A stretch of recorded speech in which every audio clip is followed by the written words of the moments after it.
Lord Moylan. My Lords, I congratulate my noble friend Lord Vasey and all the others who have brought this bill thus far. I support it, but I do want just to put it in the context of our recent fiscal history.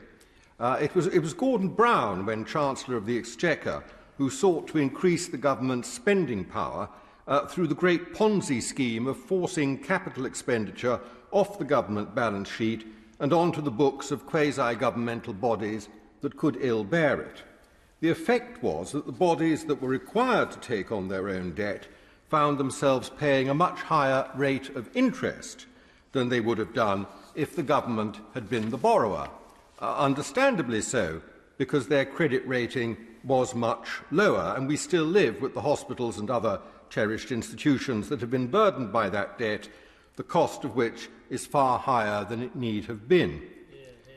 This bill is in some ways the last knockings of that process. To the British Library Board, it is an anomaly that it is denied a freedom granted to other museums and great collections.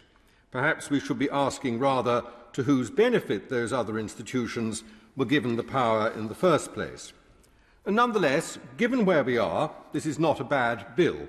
It does not, on the face of it, oblige the British Library to borrow, and in practice, despite, if I may say so, the comments of the noble Baroness Lady Blackstone, they are only likely to borrow from the government, for which bank would lend to them.